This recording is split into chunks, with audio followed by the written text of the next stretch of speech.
Kanali Martin Msumari ni mshauri wa Jeshi la Akiba mkoa wa Morogoro. Hapa leo tuko katika zoezi la kufanya usaili wa vijana ambao wanatarajiwa kujiunga na Jeshi la Kujenga Taifa katika mwaka huu 2026. Vijana hawa wameweza kuchaguliwa kutoka katika wilaya zote za mkoa wa Morogoro, na hii leo hapa tunaendelea na zoezi la usaili. Kwa hiyo ningependa kuwashauri wazazi na mahali popote na raia wote, mnapokuwa na vijana kwa kadri ya sifa ambazo zinakuwa zimetangazwa, waweze kuchukua nafasi hii kwenda kujifunza mambo mbalimbali kuanzia ulinzi wa nchi, uzalendo pamoja na stadi mbalimbali ambazo zitaweza kuwasaidia katika maisha. Kwa hiyo sisi tunachofanya hapa, tunawaandaa vijana.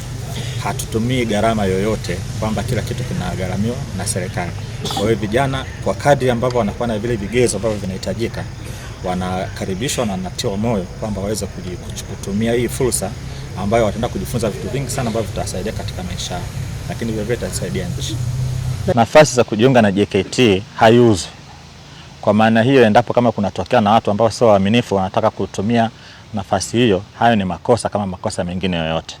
Kwa hiyo ni vyema wazazi au jamii ya Kitanzania ikafahamu kwamba nafasi za kujiunga na Jeshi la Kujenga Taifa, nafasi hizi zinatolewa kwa Watanzania wote wenye sifa na vigezo ambavyo vinakuwa vimetangazwa na makao makuu ya JKT.